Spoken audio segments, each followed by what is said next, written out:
Bonjour. Dans le cadre de ce colloque Actes et Langage, j'aimerais prendre la parole par rapport à un phénomène d'actualité que l'on observe assez souvent aujourd'hui, qui est les phénomènes des réseaux sociaux et principalement des images. Quelles sont les images qui seraient diffusées sur ces réseaux sociaux ? Je ne veux pas forcément m'intéresser à la question de la publication, dans le sens où certaines personnes se sont interrogées aussi à la question de la réception, mais plus de ce qui va précéder l'image et de ce qui va suivre cette image. Donc dans la question de ce qui précède, j'entends l'avant, qu'est-ce qui va venir motiver, qu'est-ce qui va faire prétexte, qu'est-ce qui va être relevé déjà dans le réel et qui va induire une volonté de prendre l'appareil photo, de le saisir et d'en faire une image pour qu'ensuite elle devienne publication. De ce que j'ai pu observer, il y a une certaine forme de mimétisme et j'arrive. Une certaine forme de mimétisme déjà dans le format du devenir de ces images, mais aussi par quoi elles vont arriver. Ce qui génère la prise de vue, c'est peut-être aussi ce qu'on a déjà vu, ce qu'on a déjà prélevé, ce qu'on a déjà remarqué dans d'autres images, qu'on a finalement fini par absorber et qu'on essaie de s'approprier à un moment donné quand on est face au réel et quand on essaie de faire en fait sa propre image de ce qu'on relève. Donc la question de l'événement, je pense qu'elle est assez fondamentale, sans faire événement dans le sens où on l'entend quelque chose qui serait déterminé dans une communication, mais plus un événement qui nous touche de manière sensible. Et donc une action, quelque chose qui advient dans un cadre et dans un temps. Et cet événement, il me semblerait qu'il soit proportionnel au contexte dans lequel il se déroule, et donc qui induirait à un moment donné cette réaction de faire image. J'ai l'impression qu'il y aurait une sorte de recherche de la beauté, une beauté qui serait figée.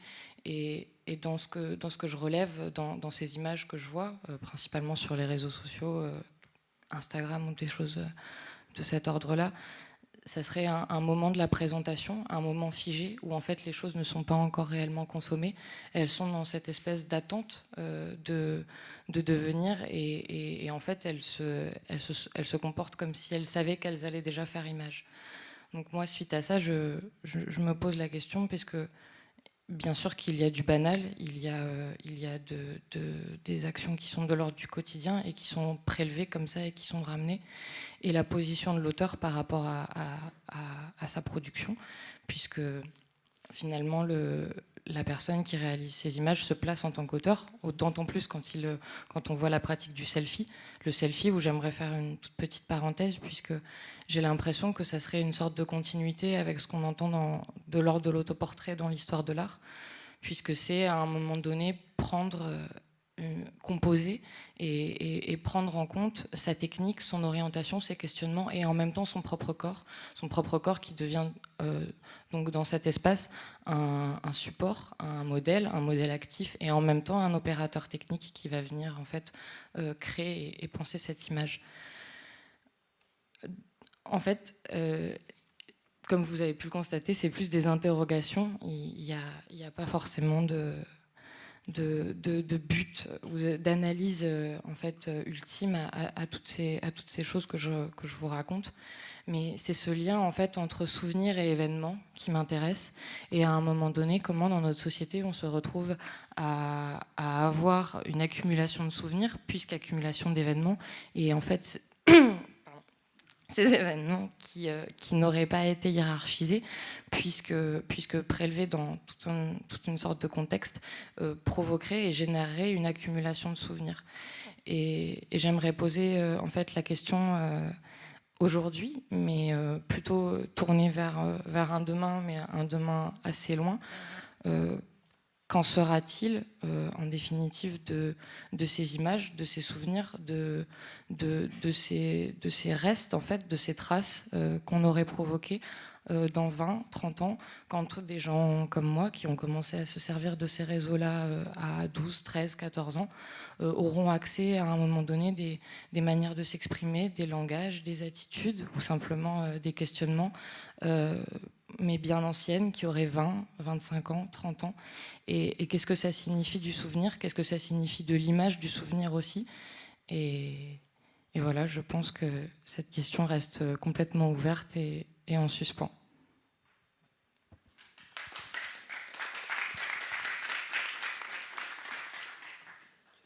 Merci Claire. Pour poursuivre notre intervention dans le cadre de ce colloque Actes et Images, je souhaiterais interroger le geste photographique et le mettre au regard de la dialectique site-non-site théorisée par Robert Smithson dans ce que nous avons coutume de regrouper au sein du mouvement du land art. On connaît l'efficience de cette dialectique pour analyser ces œuvres aux dimensions, aux localisations nouvelles, voire mouvantes. Le site est donc le lieu de création in situ de l'œuvre, le plus souvent un environnement extérieur, choisi pour ses caractéristiques naturelles, sa localisation ou sa géologie.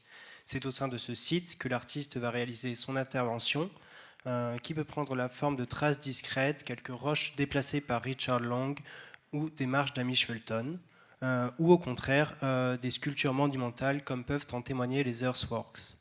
Le non-site, quant à lui, est ce qui va témoigner de ces actions réalisées in situ, documentation permettant aux spectateurs d'accéder à l'œuvre, permettant également de faire exister ces œuvres au sein des galeries, au mur des musées. Dans ce contexte, la photographie, par son enregistrement mécanique, sa faculté de diffusion, son rapport particulier à l'espace et au temps, s'est imposé comme un médium de choix. Et si cet emploi de la photographie a pu être analysé sous son aspect de document, par ses capacités d'indexation du réel, peut-être qu'on peut le réévaluer en déplaçant ces questions vers l'idée du geste, le mouvement de saisie en monde. En effet, il semble que l'utilisation de la photographie qui est faite par ces artistes dépasse ce cadre de l'index.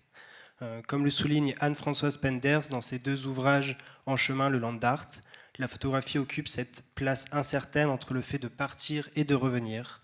En photographiant, l'artiste propose déjà cette amorce de retour, ne serait-ce que pour visualiser, développer et montrer ses images. En même temps que l'image photographique nécessite le départ vers l'extérieur, cher aux artistes du land art, son geste de recueil contient en lui-même la promesse du retour à l'atelier, du retour à la galerie. Pour certains de ces artistes, c'est par le geste de captation photographique que le travail va prendre corps. Les photographies qu'Amish Fulton récolte pendant ses marches nous renvoient au paysage qu'il a traversé, mais leur teneur réside peut-être davantage dans le fait qu'elle nous indique que l'artiste s'est tenu là. Chez Fulton, ce que nous donne à voir l'acte photographique est une posture en monde. Ce sont ces arrêts photographiques qui ponctuant ces marches, qui nous restituent les déplacements, les ascensions.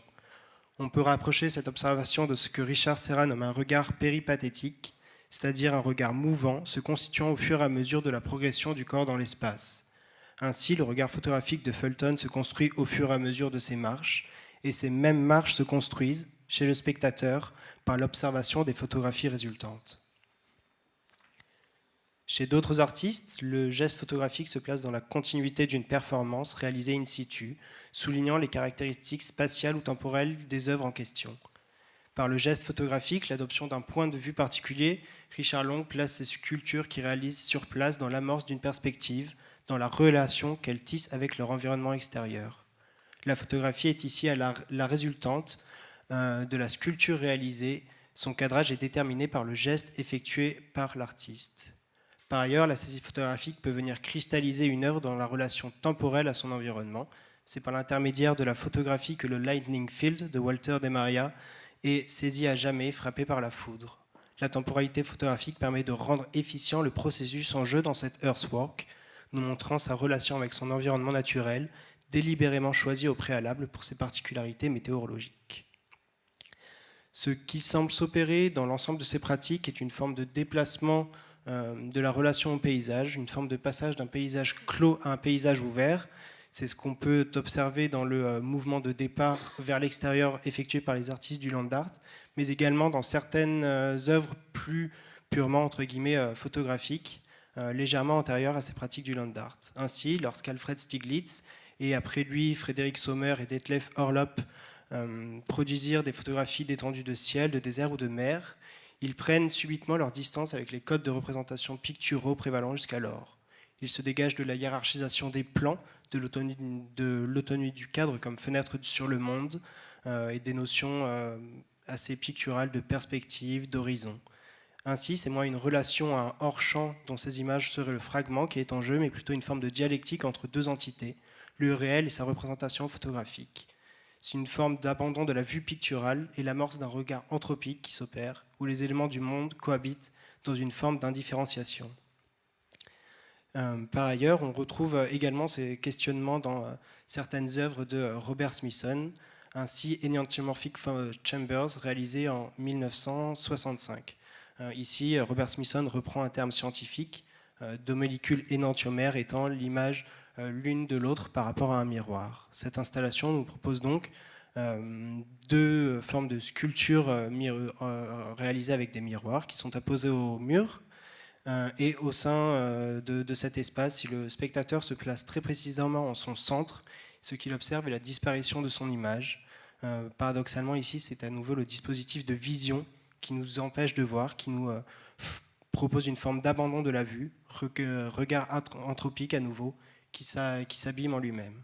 Et pour conclure, c'est peut-être là qu'il s'agit lorsque le geste photographique va induire une forme d'écart entre le site et le non-site, écart entre le réel et sa représentation.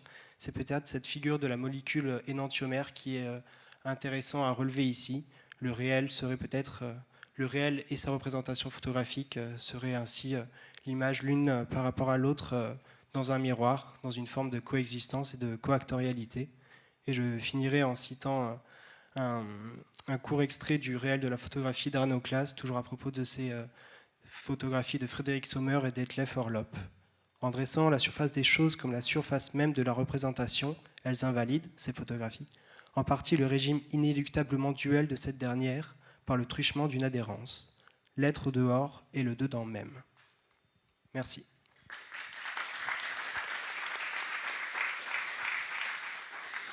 Merci Jonathan.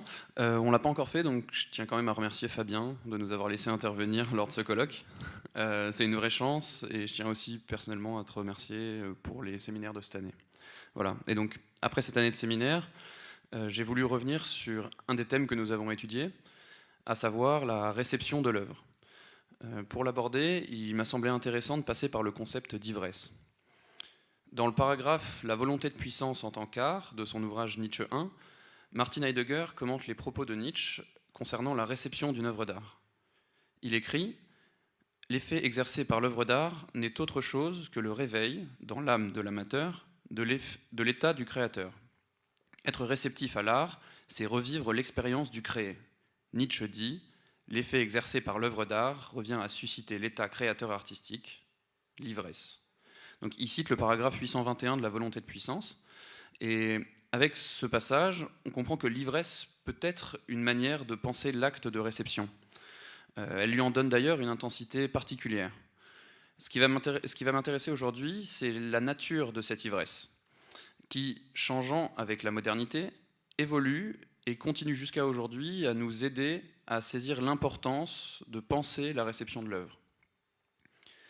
Réalisons tout d'abord et rapidement une archéologie de ce concept. Dès l'étymologie du mot ivresse, qui est mété en grec, on comprend que cette notion est liée à l'excès, l'abondance ou au débordement. Le mot grec mété est construit à partir du mot métu, qui signifie vin ou boisson fermentée. L'ivresse est donc liée au vin, mais pas seulement, puisque dans un deuxième sens, on trouve l'idée d'effarement, de trouble de la raison ou d'excitation de l'esprit. Enfin, des verbes construits à partir du mot mété, comme météko, signifiant à la recherche de ou poursuivre, donnent une toute autre profondeur à ce terme. L'ivresse est donc surabondance, débordement et intensification. Mais l'ivresse est aussi partage et mise en mouvement. Dès l'action de boire, comme l'écrit Jean-Luc Nancy dans Ivresse, c'est la mise en branle et l'effervescence du corps. Autre exemple, le thiase, qui accompagne tout le temps Dionysos, ou l'importance du banquet comme acte socialisant dès le livre 1 des lois de Platon. L'ivresse est donc bien un état physiologique particulier qui, par la surabondance du réel, l'expérience partagée, l'intensification des ressentis, la mise en mouvement du corps et de l'esprit, impose un mode d'intensité particulier du vécu.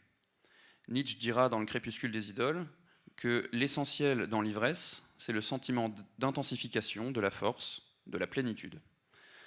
Pour commenter cet aspect nietzschéen de l'ivresse, il est intéressant de se référer au livre 1 des Lois de Platon. C'est dans ce livre que le philosophe expose le mythe des marionnettes représentant les êtres vivants mus par les fils intérieurs des affects. Chez Platon, la puissance vient d'ailleurs. Les êtres sont conduits, et entre autres par les dieux. Dans ce cas-là, l'ivresse, selon lui, serait une des voies de conduite possibles, ce qui la place donc dans une sphère fondamentalement métaphysique. Nietzsche est alors à ce sujet, il est très platonicien. L'ivresse qu'il décrit a la capacité d'absorber métaphysiquement d'autres intensités et les confondre. C'est pour cela que l'on peut lire quelquefois que l'ébriété, la jouissance et le plaisir se mélangent dans le concept d'ivresse nietzschéen. C'est aussi pour cette raison que Nietzsche se fonde sur des dieux pour élaborer ces concepts, les ivresses dionysiaques ou apolliniennes. L'ivresse métaphysique que partagent Platon et le philosophe allemand ne s'intéresse pas à l'expérience et la position de l'être. Nous pouvons alors avancer que ce genre d'ivresse entretient une relation substantive ou même adjective au monde et aux êtres. C'est-à-dire qu'elle leur attribue une qualité, et à ce moment-là, pour nous, il nous semble difficile de concevoir que cette ivresse puisse constituer une juste voie d'accès à l'idée de réception de l'œuvre que nous avons développée durant toute l'année pendant le séminaire. En revanche, une ivresse entretenant une relation adverbiale au monde, qui aurait donc un intérêt pour l'intensité des relations plutôt que pour la qualité des choses, une ivresse mesurée, ce qu'Heidegger nomme le Nüchternheit, cette ivresse de la sobriété, cette ivresse pourrait convenir. Ce genre d'ivresse peut être défini comme événement appropriant ou comme avenance. Cet état d'ivresse ontique qui m'intéresse tient dans l'idée de coïncidence entre l'être et l'instant. En la définissant comme événement, ou plus précisément comme ce qui arrive, on touche ici à ce que Giorgio Agamben précise dans L'Aventure. Il écrit « Il n'y a événement que dans un lieu précis où je suis et dans l'instant où je le perçois. » Tout comme l'acte de réception d'une œuvre, enfin, il me semble. Et c'est pour cette raison que, d'après Heidegger, je cite encore, l'opinion de Nietzsche, selon laquelle la réceptivité des œuvres d'art serait une sorte de reconstitution du créé, est fausse, car même le rapport de l'artiste à son œuvre en tant que déjà exécutée n'est plus celui de l'artiste en train de créer. Cette ivresse est donc bien un resserrement, au sens d'un être, donc au sens d'un espace laissé libre, qui, dans l'épaisseur et la teneur de l'instant, nous projette vers l'œuvre. Cette projection, qui est par essence contextuelle, impose nécessairement une instabilité de la position du récepteur par rapport à l'œuvre depuis sa sollicitation et son hypersensibilité due à cet état. C'est cette même instabilité que nous avons défendue tout au long de l'année pendant les séminaires. Enfin, il me semble. Enfin, une condition indispensable de cette ivresse est la conscience d'elle-même. L'ivresse implique d'être conscient qu'on est ivre. Cet état est donc un état de vigilance. La lettre d'Arthur Rimbaud, du 15 mai 1871 à Paul Demeny, plus connu sous le nom de lettre du voyant, peut nous éclairer à ce sujet. Rimbaud écrit « Je dis qu'il faut être voyant, se faire voyant. Le poète se fait voyant par un long, immense et raisonné dérèglement de tous les sens. Il arrive à l'inconnu, et quand, affolé, il finirait par perdre l'intelligence de ses visions, il les a vues. » Rimbaud nous donne ici un nouvel élément de réflexion à propos de cette ivresse. Elle devient un état de voyance, où le dérèglement des sens qu'elle induit, bien qu'immense, reste toujours raisonné. Cependant, si l'instant de l'ivresse est intense et nous fait perdre l'intelligence, le plus important reste notre comportement a posteriori. Aujourd'hui, ce qui nous intéresse, c'est donc l'instabilité de cette réaction après l'ivresse, mais tout en conscience de cette dernière, en sachant que nous avons vu, comme le disait Rimbaud. Je propose donc qu'à la manière de Nietzsche, l'épreuve de l'œuvre soit bien une transmission de l'ivresse depuis le créateur vers le récepteur. Cependant, cette ivresse transmise n'est plus aujourd'hui à envisager au sens nietzschéen, au sens d'intensification de la force, mais plutôt comme un mode d'intensité particulier, de mise en relation du récepteur à l'œuvre. Et ce mode d'intensité est nécessairement instable. Voilà, je vous remercie.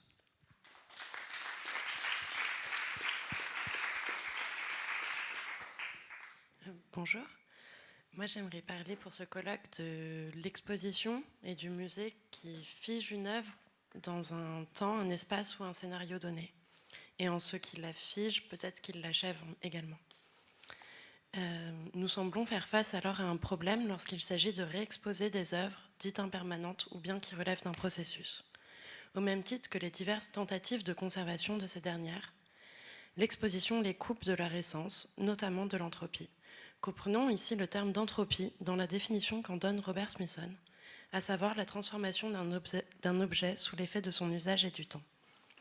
Nous pouvons donc penser aux performances, interventions, événements, voire même aux installations pour leur aspect éphémère.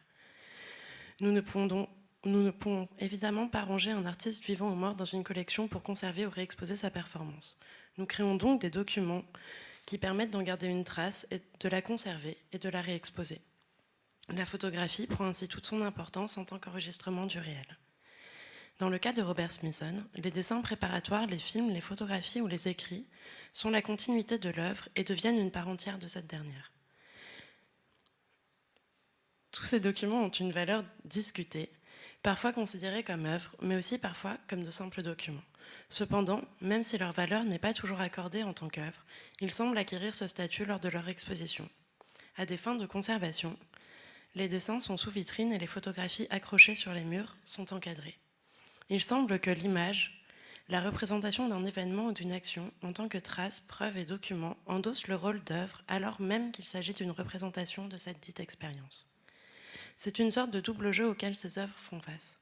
À la fois, elles perdent justement de leur sens puisqu'elles ne sont pas censées exister dans le temps, mais à la fois, l'ensemble de ces documents, à travers leur relecture lors de nouvelles expositions, permettent aux spectateurs d'en avoir accès. L'existence de ces documents confère par ailleurs une valeur autant marchande que métaphysique à l'œuvre. Je crois également que nous avons besoin de garder ces documents dans cette idée de conserver pour la mémoire et pour l'histoire. Une exposition qui me paraît intéressante de noter ici est celle qui s'est tenue à la Villa Arson en 2008, Ne pas jouer avec les choses mortes, dont le commissariat a été assuré par Éric Mangion et Marie de Prugerolles.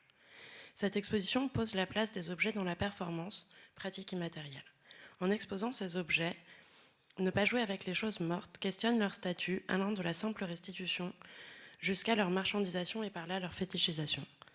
Ce qu'explique Éric Mangion lors de son intervention au colloque organisé par le MACVAL Date Limite de Conservation en 2009 n'est pas tant l'augmentation d'objets et d'installations dans les performances, mais plus l'attention qu'on leur porte qui a changé. Dans un deuxième temps, je voudrais parler du coup de cette forme d'autorité, d'achèvement ou de figer l'œuvre, et une résistance qui peut être opérée par certains artistes, certains centres d'art dans des expositions face à cette réification et cet achèvement en faisant de leurs œuvres un processus nécessitant une activation de la part d'un tiers, soit du spectateur. Cette nécessité d'activation pose d'une part le spectateur dans un rôle d'acteur, mais aussi rend l'œuvre inachevable puisqu'elle est sans cesse activée par différentes personnes. Le spectateur dans un musée, comme l'explique Jacques Rancière dès le début du Spectateur émancipé, est à la fois privé de connaissances, mais aussi de son pouvoir d'agir. Il dit, et je cite, « Le spectateur se tient en face d'une apparence en ignorant le processus de production de cette apparence ou la réalité qu'elle recouvre. Deuxièmement, c'est le contraire d'agir. La spectatrice demeure immobile à sa place, passive. » Ainsi, proposer une œuvre qui nécessite une activation de la part du spectateur permet à la fois de lui redonner sa puissance d'agir, mais aussi de l'intégrer au sein du processus de production et de réception de l'œuvre. Nous pouvons prendre comme exemple ici l'exposition The House of Dust, organisée au CNAI en septembre 2017, dont les curateurs sont Sylvie Boulanger, Maud Jacquin et Sébastien Pluot. Cette exposition, ayant pour centre l'œuvre éponyme d'Alison Knowles, artiste du mouvement Fluxus, propose des œuvres de divers artistes qui se sont chacun inspirés d'un poème créé par le programme. La majeure partie des œuvres exposées ont une dimension participative. The House of Dust, créé en 1967, est un programme informatique générant des poèmes aléatoires, dont vous avez peut-être pu voir un fragment hier à la Galerie Arena. Chaque quatrain est une proposition de structure architecturale avec un type de matériau, une localisation, un type d'habitant et une source d'éclairage. Elle matérialise un des poèmes en 1969 en structure architecturale dans laquelle se déroulent conférences, performances, projections de films, etc. Les artistes invités pour cette exposition au CNAI en 2017, en interprétant les quatrains en projet d'habitat, rejouent les concepts d'hospitalité et de participation alors présents lors de la première matérialisation de l'artiste en 1969. L'architecte utopiste Yona Friedman y propose ainsi le nouveau pavillonnaire, structure réalisée en cerceaux de métal dans lesquels les spectateurs sont invités à construire leurs meubles en carton. Ainsi, les spectateurs ont le choix d'interpréter, de fabriquer selon leur propre expérience. En revanche, l'artiste Joshua Schwebel, avec son œuvre Audience Engagement, questionne la dimension collaborative de l'œuvre d'Alison Knowles, étant à son époque un engagement utopique, mais pour l'artiste absorbé aujourd'hui dans un système hyper-capitaliste et néolibéral. Il invite ainsi une main-d'œuvre rémunérée à visiter régulièrement l'exposition et, lors de chaque visite, à y activer une autre œuvre. Cette œuvre joue sur l'opacité entre ce qui relève de l'activation d'un spectateur et celle d'un activateur rémunéré, qui n'est ni annoncé ni présenté en tant que performance. Nous pouvons également évoquer ici l'œuvre de Yagnas Yoshta, qui, pour sa part, propose All Available Light, installation pensée comme plusieurs scénarios dans lesquels ce ne sont pas les spectateurs, mais des artistes qui sont invités à montrer leurs œuvres au sein d'un décor évolutif au fil de l'exposition. Ce décor sert également comme studio dans lequel l'artiste photographie les œuvres proposées par ses invités, qui sont par la suite exposées un à un dans ce même espace. All Available Light pose ainsi à la fois le concept d'achèvement en tant que point d'arrêt dans un scénario donné, lui-même sans cesse mouvant, mais également celui de l'activation des œuvres. Activer une œuvre peut donc être d'une part une activation inhérente à l'œuvre comme nous l'avons vu chez Yona Friedman, mais aussi un dispositif proposé par l'entité qui l'expose. De plus en plus de musées proposent des formes d'interaction entre ce qui est exposé et le spectateur. Ces nouvelles formes deviennent plus attractives et semblent redonner envie d'aller au musée. Autrement dit, l'interactivité semble être un moyen qu'a trouvé l'institution muséale publique ou privée de se renouveler. Par ailleurs, il semble que l'achèvement des œuvres peut être également pensé au-delà de leur exposition par le prisme de leur maintien en un état initial. Ici se pose alors la question de la conservation. Première mission du musée. La conservation, ici des œuvres impermanentes, semble atteindre sa limite quand elle conserve des œuvres dont leur essence relève de l'éphémère. Je finirai par une citation de Gérard Wachsman qui dit « On se rend compte que cette obsession patrimoniale tend à plonger les œuvres dans une mort bien plus certaine et bien plus rapide que toute mort naturelle. Faire de chaque œuvre un trésor de l'humanité, c'est les mettre au tombeau sans attendre leur mort. Il y a ce paradoxe entre ce qu'éterniser revient à tuer. »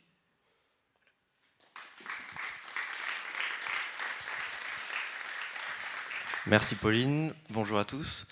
Alors en réponse à cette invitation à discuter autour de l'image saisie comme acte et comme processus, il me semble intéressant de se concentrer aussi sur l'image cinématographique. Celle-ci ne diffère pas tant de l'image photographique, et je renvoie ici évidemment au texte d'André Bazin, mais la prolonge, je crois, notamment sur deux points. Le processus, puisque l'image cinématographique est profondément une image en processus, c'est-à-dire une image qui avance, qui progresse, et une coactorialité du spectateur, puisque nous posons les conditions de réception de l'image cinématographique comme définitoire de l'expérience cinématographique. L'image cinématographique existe car elle apparaît dans un lieu donné, la salle de cinéma. Alors il s'agit d'abord pour moi de citer Jean-Luc Godard, qui met au jour la présence d'un vide dans la machine cinéma. Il dit dans Histoire du cinéma, « Il y a toujours deux bobines pour faire du cinéma, une qui se remplit et une qui se vide. » Alors il faut s'intéresser, je crois, à cette notion de vide. De quoi relève-t-il ? Le vide signifie une activité. Vide provient de deux actions, kénosein et videre, respectivement en grec et en latin. Il s'agit de deux verbes qui évoquent tous les deux un processus où l'on enlève, où l'on retire à quelque chose. Dire alors du cinéma qu'il contient du vide revient à dire qu'il se joue en lui une disparition. La présence de cette disparition dans l'économie du cinéma interroge la construction elle-même de ce médium. Ce qui ne manque pas de faire écho à la propre tradition chrétienne de l'image. Georges Didier Huberman relève à cet effet qu'il n'est probablement pas de croyance sans la disparition. Le cinéma comme art de la croyance, c'est-à-dire je crois en ce que je vois devant l'écran, s'ancre en conséquence très profondément dans la tradition du christianisme à travers sa gestion symbolique de la disparition. Je voudrais par conséquent m'intéresser au terme de kénosein au centre du processus d'évidement. Il figure notamment dans l'épître aux Philippiens de Paul. Ce dernier y écrit à propos du Christ, « Il s'est vidé lui-même, a pris forme d'un serviteur ». Ainsi le Christ, nous dit Paul, procède à une opération d'évidement pour parvenir à régner sur les hommes. Pourtant le Christ est avant tout, on le sait, l'image de Dieu. Il est l'image originelle de toute chose, portant en son essence le vide. Pour Marie-Josée Mondzin, dans Image, icône et économie, l'origine de l'image est divine parce que l'image originaire est divine. Image invisible, mais image suprême, modèle de toute image. L'image est au commencement, car au commencement était le Verbe, et le Verbe est image de Dieu. Il est donc remarquable que la première image, l'image originelle, procède à son propre évidement. Chez Paul, la kénose est une volonté pour Dieu de s'incarner dans le Christ sous la forme d'un esclave. C'est le morphé doulou, de ressembler aux hommes et ainsi d'en partager les imperfections.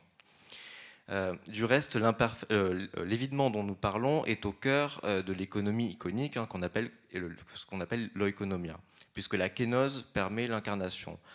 Mondzin signale que cet évidement de l'incarnation se retrouve à son tour dans la défense de l'icône elle-même. En aucun cas, l'icône n'est pleine du Christ. À propos de l'incarnation, on le désigne sous le terme sarkose, mais celle-ci est aussi souvent désignée par le terme kénose. L'incarnation ne serait ainsi possible que par le truchement de l'évidement. Pour incarner, il faudrait donc un vide préalable. Cette dimension kénotique se verrait ainsi constante dans la réalisation de l'image, puisque tout grand art est kénotique, nous dit Mondzin. Vincent Berne souligne que le modèle de l'évidement donne à l'image cinématographique sa dimension métaphysique, faisant d'elle le lieu où présence et absence s'échangent en indiquant que nous défaillons à être présents à la présence même de l'être. De fait, le cinéma trouve sa singularité dans son rapport à cet évidement. Porteur de cette dimension kénotique, il organise en son cœur l'absence et le vide. Alors l'excès du visible du cinéma que je viens d'évoquer pourrait servir à creuser le visible vers un ailleurs, un dehors, un autre. Selon Jacques Rancière, les images cinématographiques ne peuvent être intransitives, c'est-à-dire sans objet, car elles sont des relations entre un tout et des parties, entre une visibilité et une puissance de signification et d'affect qui lui est associée, entre des attentes et ce qui vient les remplir. Le montage, le processus fondamental dans la création de l'image cinématographique, constituerait ainsi le lieu parfait de la kénose, de cette kénose, puisque le montage, et je cite Vincent Berne, organise des plans qui montrent réellement, font signe vers un absent, tout comme la kénose le fait. Alors dans le destin des images, Jacques Rancière prend exemple sur le montage d'Au hasard Balthazar, le film de Robert Bresson, pour montrer que les opérations effectuées par Bresson dès la première séquence lient et disjoignent le visible et sa signification. Grâce à cette fragmentation dans le montage, réalisé comme un appel au vide, par ce processus permanent d'évidement, l'œuvre cinématographique échappe à toute tentative d'être forclose, de se livrer à toute fermeture. Cette kénose du cinéma permettrait d'ouvrir ainsi à un ailleurs et de donner au cinéma toute sa puissance. Par ailleurs, la kénose induit indubitablement une certaine idée de l'imperfection. Dans l'épître aux Philippiens, Paul évoque l'évidement afin de ressembler aux hommes et donc d'en partager les imperfections. Alors en rejoignant cette dimension kénotique, l'image cinématographique apparaît alors elle-même comme une image profondément imparfaite. Et cette pensée que l'image n'est jamais tout à fait pleine, mais au contraire qui ménagerait en son cœur une absence, un vide, n'est donc pas nouvelle, mais au contraire, on le voit, s'inscrit pleinement dans une tradition de la fabrique de l'image. Dans son ouvrage Le règne et la gloire, Giorgio Agamben indique, et je le cite, « Le vide est la figure souveraine de la gloire ». Il prend notamment appui sur l'omniprésence des trônes vides dans l'imagerie chrétienne. Ce sont les eutomasia toutronou, c'est en grec le trône vide, le maintien du trône vide. En français, on appelle ça les étimasies. Ces images fonctionnent dans un principe d'évidement des symboles. Les trônes sont vides, mais ils sont prêts, ils sont en attente de quelque chose. Il nous faudrait alors peut-être penser l'image cinématographique comme une puissance étimasique, Et c'est bien cette puissance étymasique qui doit permettre à la fois une possibilité que l'incarnation advienne, on dit bien que les acteurs incarnent les personnages par exemple, et à la fois d'administrer l'adresse au spectateur, puisque tâche à lui de remplir le symbole en restaurant un lien avec un signifié jusqu'alors, si ce n'est perdu, du moins disparu. Cette condition d'adresse et de réception du spectateur est indispensable, je crois, à la fois au cinéma, et nous voyons bien là qu'elle semble au cœur même de sa définition, et enfin à la fiction, parce que la fiction n'advient en effet que parce qu'il y a ce vide, cet inachèvement. Voilà, je vous remercie.